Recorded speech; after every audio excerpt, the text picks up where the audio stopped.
Hi, my name is Marcus, and welcome to Servant King. This confusion program is called Words. Confusion of voice. Like I said in the previous videos, I've now been trying for about 2 years to learn about law, and I realize it is hopeless. There is so much information on the internet about all the things that are wrong in the world, conspiracies, one world order stuff, unjust money, unjust laws. I realize if all these people are looking for answers and getting no results, then they're all doing the same things. No one's getting answers or results. They must be all mind controlled. They all think alike. We always want someone to give us answers to everything. So we must all be members of the same cult.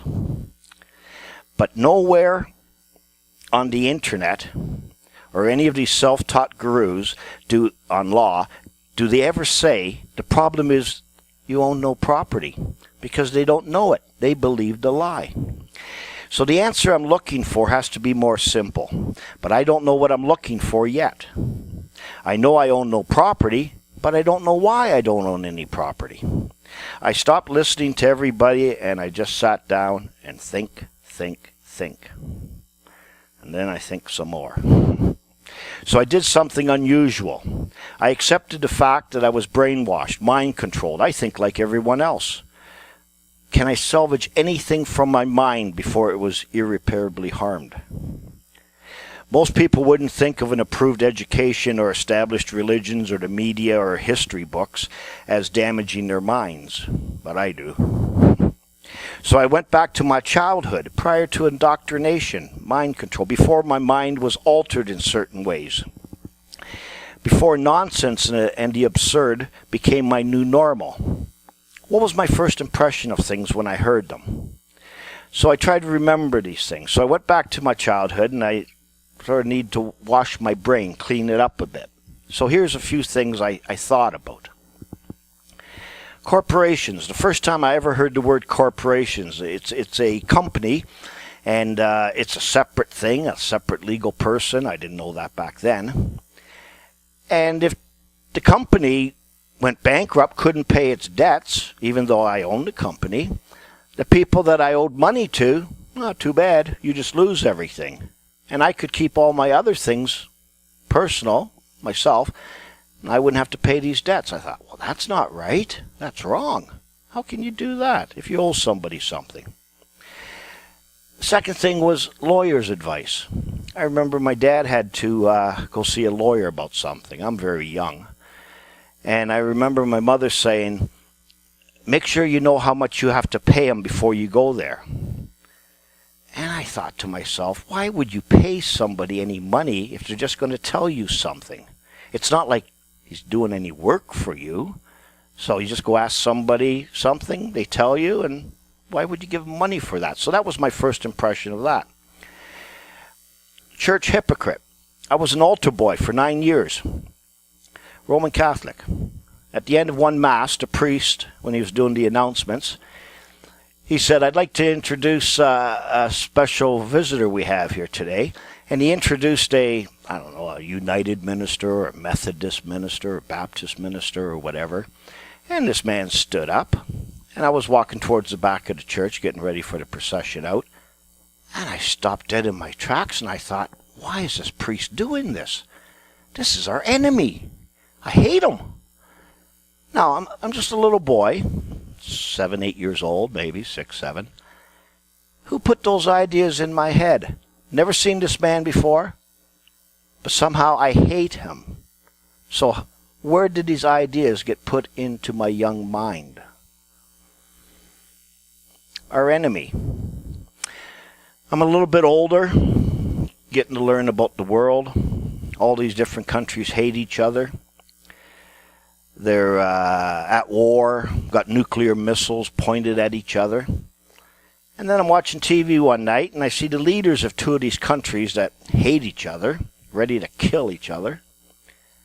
And they're sitting there laughing with each other, slapping each other on the back, sharing a meal together.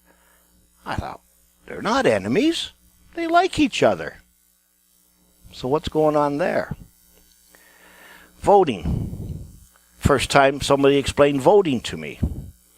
If I was someone who lived in the United States of America, I get one vote out of 300 million. People tell you it makes a difference. And I think, yeah, like a lottery.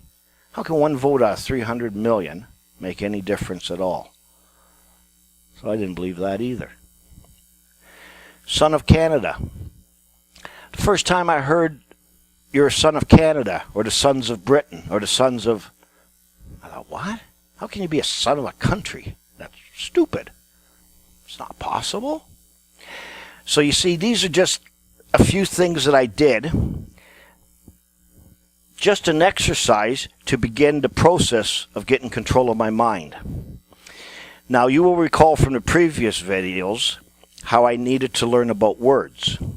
The meaning of words. Words were all over the place. I couldn't make heads or tails out of them. The more I learned, the less I realized I knew. So I knew there was something funny going on with words. So let me tell you about words. I know words and dictionaries is all nerd stuff. When we were growing up, we wanted to go outside and play baseball or whatever. Boring. But as I'm trying to learn law, play lawyer, and all this stuff, I realize this is hopeless, reading all these legal definitions and meanings. I would read a whole paragraph to explain a word, and I couldn't understand it. I thought to myself, this is going to take more than a lifetime.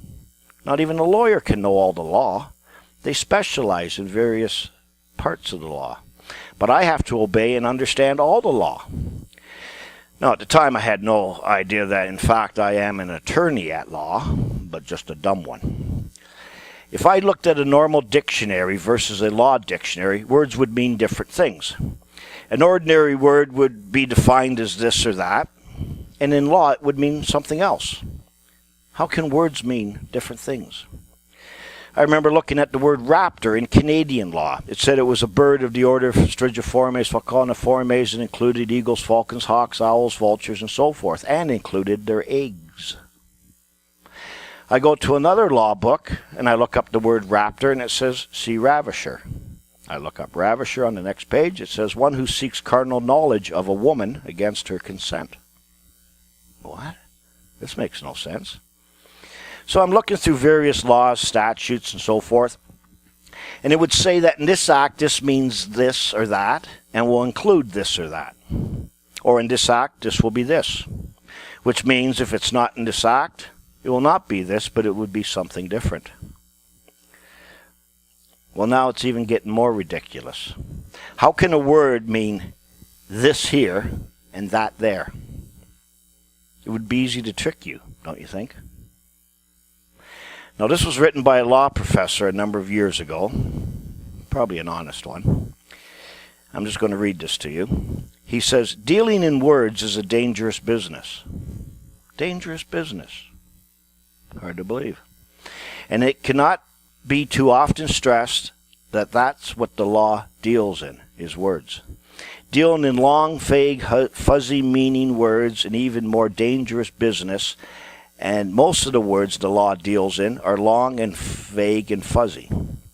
Even when the words of a statute appear, at least to a non-lawyer, to have a perfectly plain and definite meaning, you can never be sure that a court will not up and say that those words mean something entirely different. Yet why, if you think it over for a minute, should people not be privileged to understand completely and precisely any laws that directly concern them, and any business documents they have to sign, and any codes of rules or restrictions which apply to them and under which they perpetually live? Why then should the law use a language, language being, remember, no more than a means of communicating ideas, which those ordinary human beings cannot hope to understand? The law would lose its dignity and then its power, and so would the lawyers. So legal language, by obstructing instead of assisting the communication of ideas, is very useful to the lawyers. It enables them to keep on saying nothing with a great air of importance and getting away with it. Now, that was written by a law professor, a man who taught lawyers. Now, I'm going to go into something that is terribly boring, only mildly interesting, but absolutely necessary. This is also going to be a little confusing for you, but for the purposes of this video, it is only to make you aware of words and what can be done with them.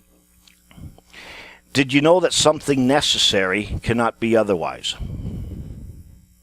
Did you know that which is necessary cannot be and not be at the same time? Did you know that involve means to be and not to be at the same time? You see, I liked grammar in school because it had rules. No room for interpretation. That made sense to me. English literature was retarded. And I know today why it is mandatory through all your education to retard you. So I reasoned that if a word can have 6 different meanings, how could I ever know what it means? Oh, people say it's the context of the word, or the way it is used, or the acceptance of the word, or it's used for this purpose, etc. So I had a look at characters, symbols, syllables, roots of words, prefixes, suffixes, the tense of words, vowels, consonants, nouns, verbs, adjectives, pronunciation of words, language, speech, speaking, writing, the sound of words, conjunctions, articles, the gender or case of words, the sense of words, etc., etc., etc. I had a look at what could be done with metaphors, similes, all sorts of things about language and speech.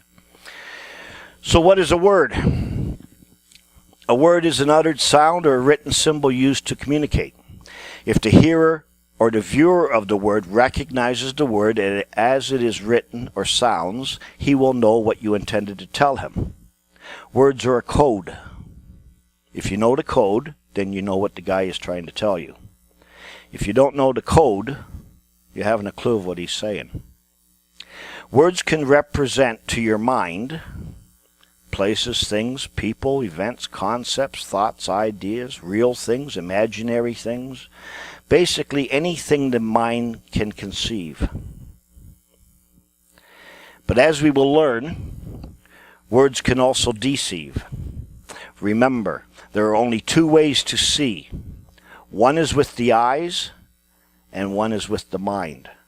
Words work only on the mind, not the eyes. A word can represent something that is present or absent, but it cannot represent something that does not exist. Can you have a word that represents nothing? You could, but it would have no meaning. Could you imagine things and then represent them with words? The answer is no, because you can only represent that which is present. How can you communicate something to another that is in your imagination? He can't see it unless he has the same imagination as you. Webster, Daniel Webster, the dictionary guy, he puts it this way. Imagination, in our simple apprehension, means if present is sense, if absent is imagination. We are human, and we were given only 5 senses: seeing, hearing, smelling, tasting, and feeling. If you believe something that makes no sense, one of the 5 senses, it is nonsense. No sense. So since we all have the same 5 senses, how do we fool or deceive someone to believe nonsense?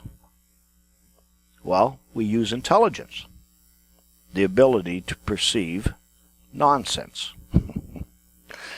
Now you're thinking, what's wrong with intelligence or having a high IQ? Nothing. Remember, we see 2 ways. We see with the eyes and we see with the mind. The second one is controlled by laws which you're not aware of. So words create an image in our mind. This is how we see them when they are not present. But if the thing does not exist, can there be an image? No. In other words, can an image have a shadow? The answer is no. A thing can make an image, but an image cannot make an image. An image is only a representation of a thing in a different form. Keep that in mind when you are concerned how people see you. Is it really your image you want to improve? I don't have any props here, but if I had some props like a pencil and a cup, okay? Let me explain another concept. I have two things, a pencil and a cup. For the purposes of communication, we will make the symbol for the pencil the letter P. For the cup, it will be the letter C. Can the cup be C? No. It's only the symbol. It will only represent the cup to your mind. C provides or gives you an image to see. When I say to you, I have 4 P's, you will see 4 pencils in your mind, even though there are no pencils present. However, pencils must exist somewhere, or there would be no image in your mind. It would be nonsense. An image is like a reciprocal thing. If there is nothing, there is no image. If there's an image, there must be something. A wise guy once said, if you think you are something but are nothing, you are deceived. Now, things can be reciprocal, and so can images.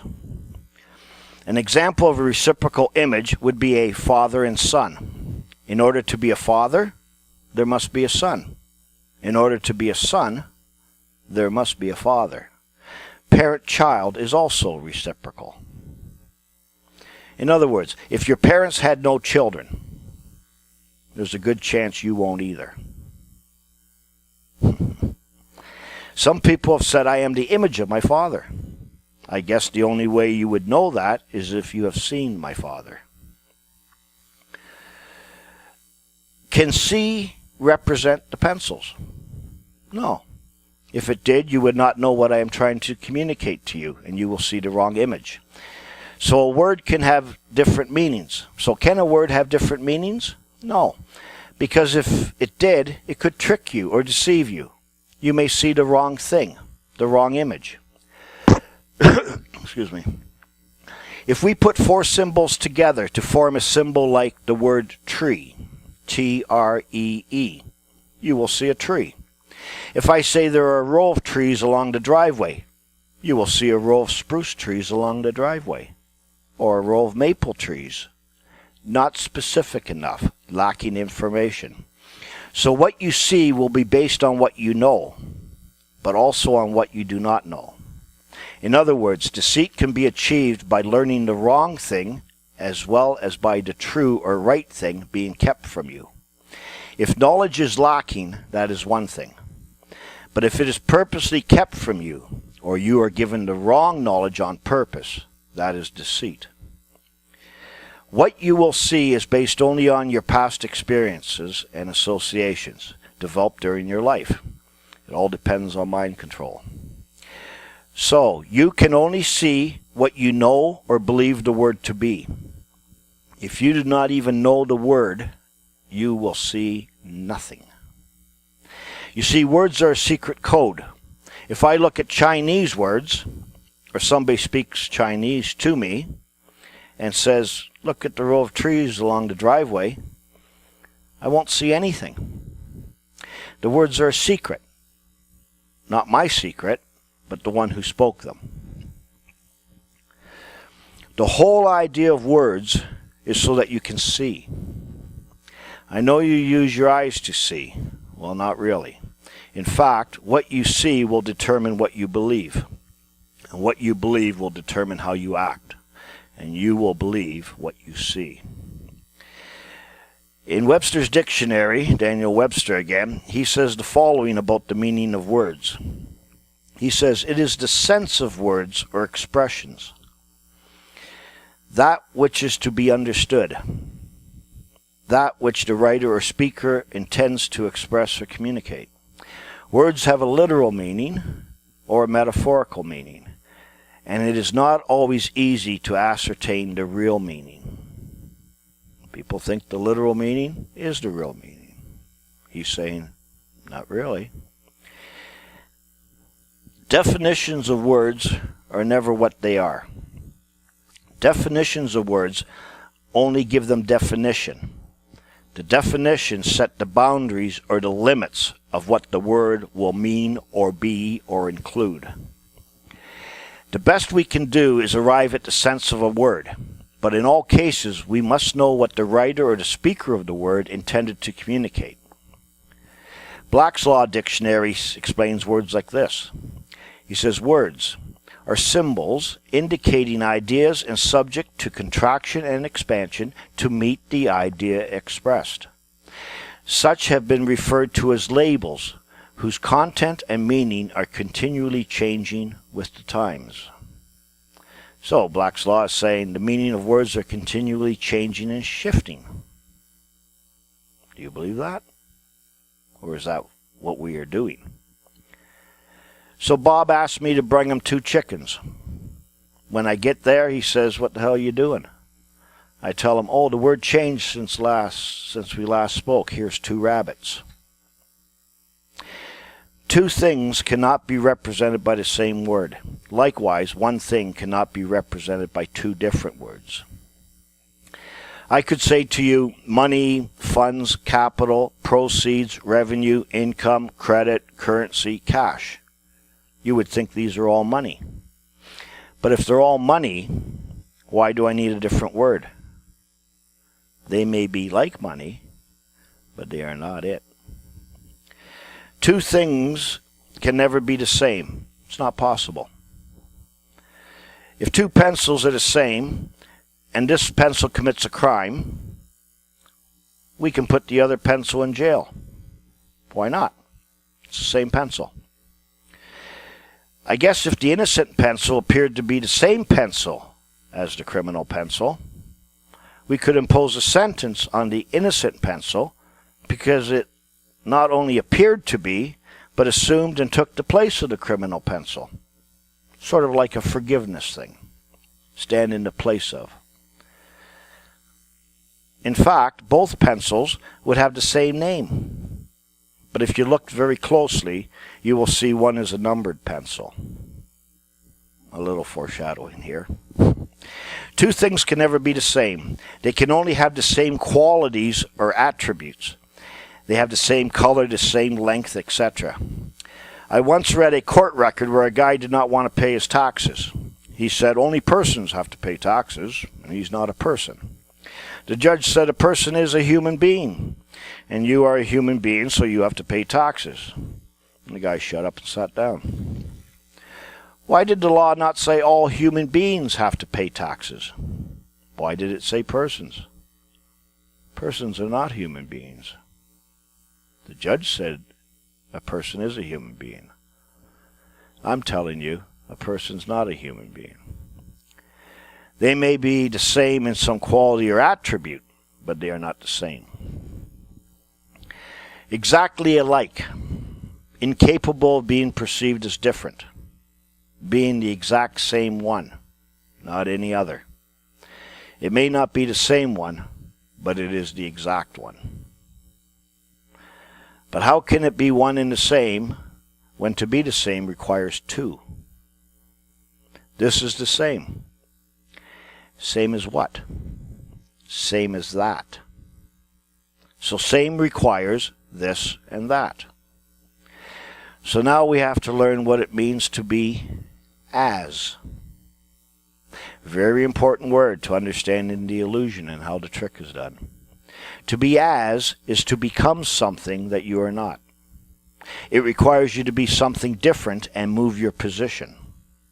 To be in the place or stead of what you will be as a disposition. If you act for in the place of, then you are the exact one, but not the same one. Exact means out of the act. How are we ever supposed to know the truth about anything? Do you see how easy it would be to make an error with words? How easy it would be to be deceived? I opened a law dictionary one day, and I just on 2 pages, I wrote down the first few words of a few definitions. And this is how they start. This word, as applied to, means. The general sense in a general sense, this means,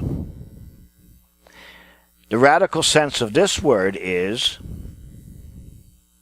this word includes this and that.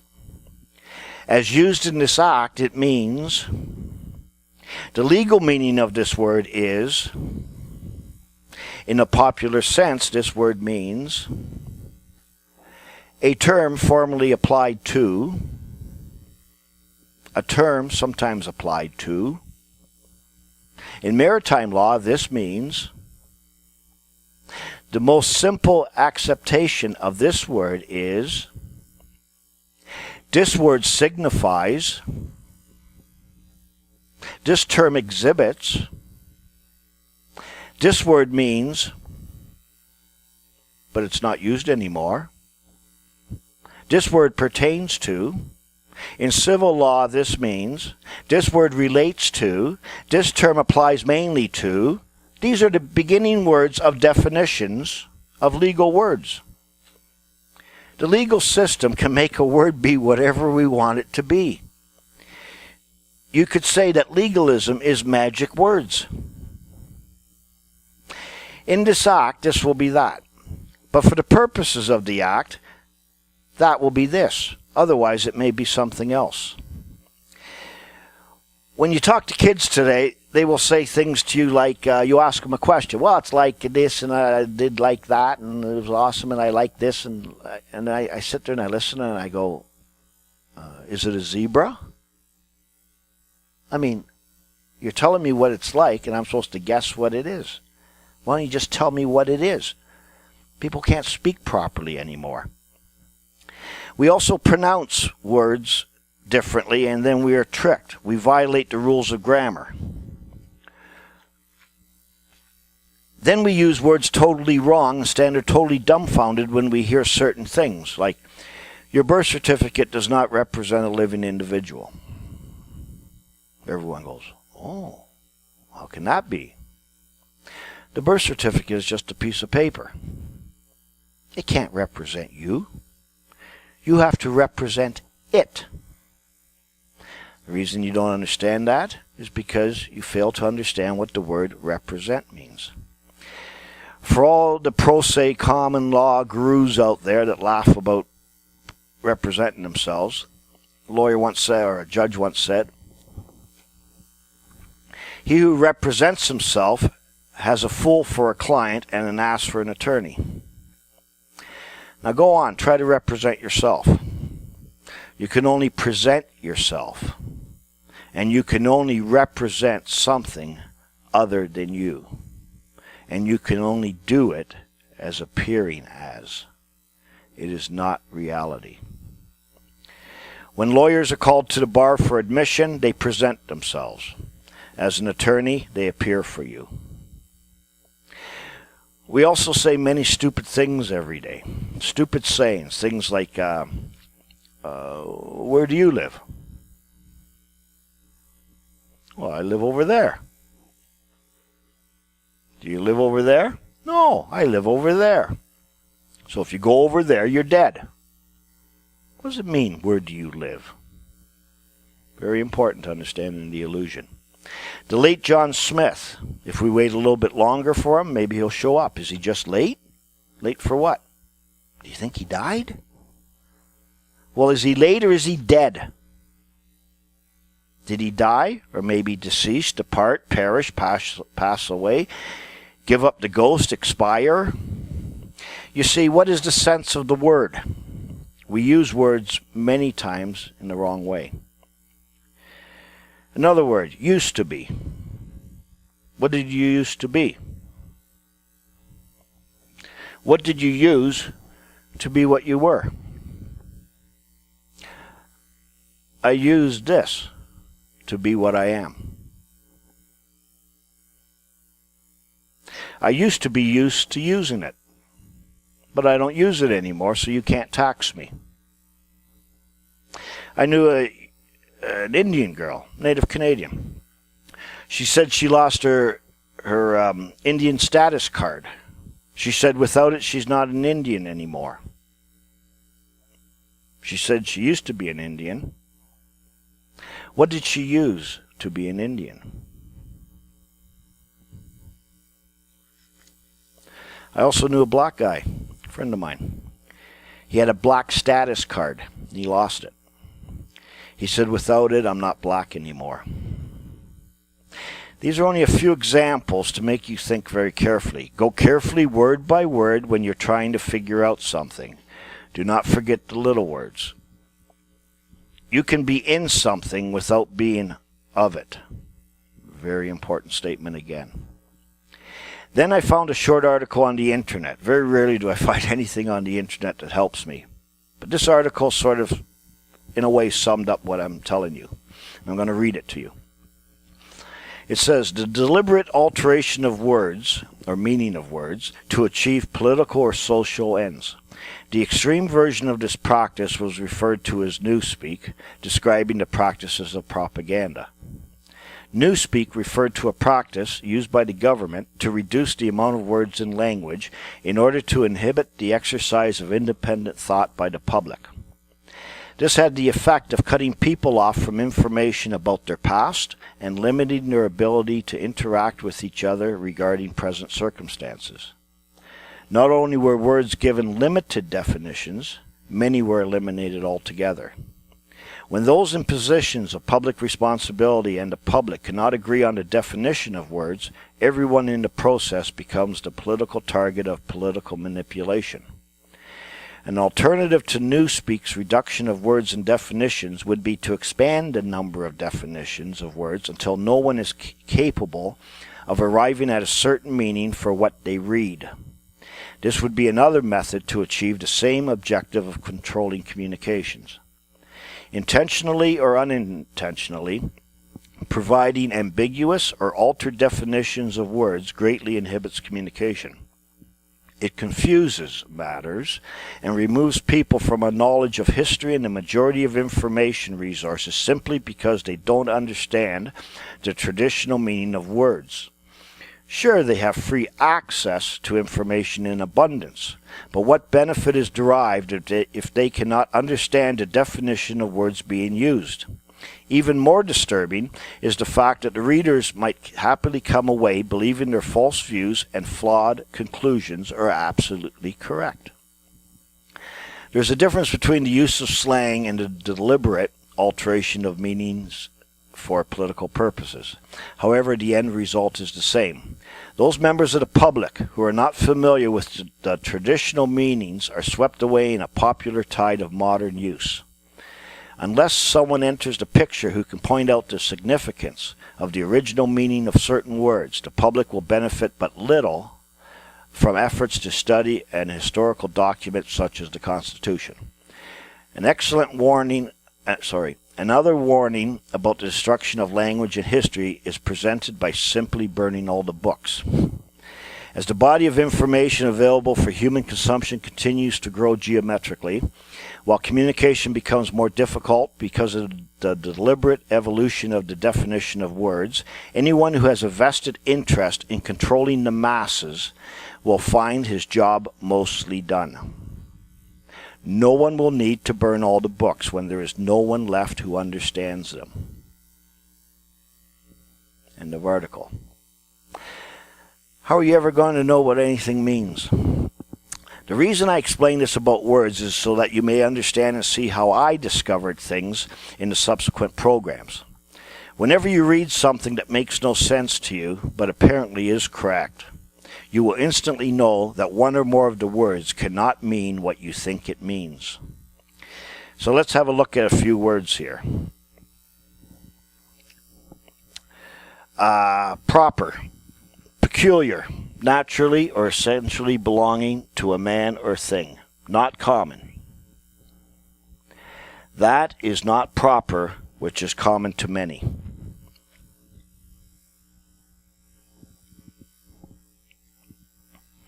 Sorry, there's a few other words I was going to do here. Common, belonging equally to more than one, no separate owner. Proper, peculiar. Sorry, I did that one already. Peculiar. Beyond or deviating from the usual or expected. One's own. Exclusive property. that which belongs to one in exclusion to others. Sophisticate. What does sophisticate or to be sophisticated means? A very sophisticated man. Sounds like a good thing, a man of the world. Sophisticate. To adulterate, to corrupt by something spurious or foreign. To pervert, as to sophisticate nature, philosophy, or the understanding. A sophism is a subtlety in reasoning. Subtle, also written subtle. Difficult to detect or grasp by the mind or analyze. Subtle. Sly in design, artful, cunning, insinuating, applied to persons.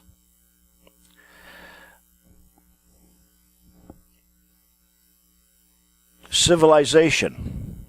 The act of rendering a criminal process civil. Realize. The act of making it real. You can make anything real, even the unreal, if you realize it. Become. Very, very, very important word. To enter or assume a certain state or condition. Come into existence. To pass from one state to another. To enter into some state or condition. By a change from another state or condition. Or by assuming or receiving new properties or qualities, additional matter, or a new character. To become of, usually with what preceding. To be the fate of, to be the end of, to be the final or subsequent condition. In the present tense, it applies to place as well as condition. What has become of my friend? That is, where is he? Become is what you are and where you are.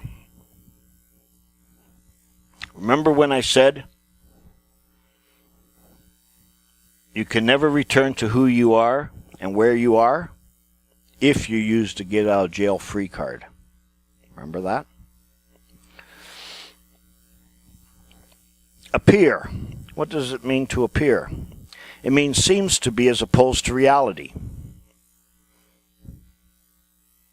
When somebody says to you, you should appear, the logical question is, appear to be what? It's not reality. Apparent. Appearing as such, but not necessarily so. Apparition.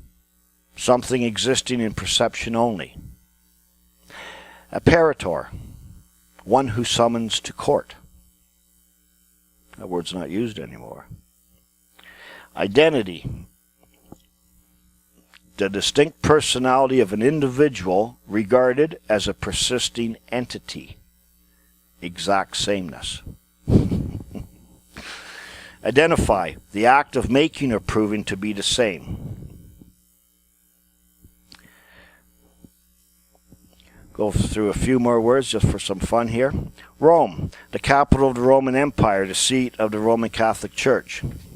Roman, a native of Rome, a citizen of Rome, a countryman of Rome. A pagan, a countryman. You're not going to find that in any new modern dictionary or anything. Romance, to forge and tell fictitious stories. Romancer, one who invents fictitious stories. A romantic, not sensible about practical matters, idealistic and unrealistic. Necromantic, given to or produced by or used in the art of conjuring up the dead. Necromancer, one who practices magic or sorcery, one who practices divination by conjuring up the dead. Necromancy, the belief in magical spells that harness all occult forces or evil spirits to produce unnatural effects in the world. Conjuring up the dead. Conjure. Call up a spirit or devil. Summons into action or bring into existence, often as if by magic.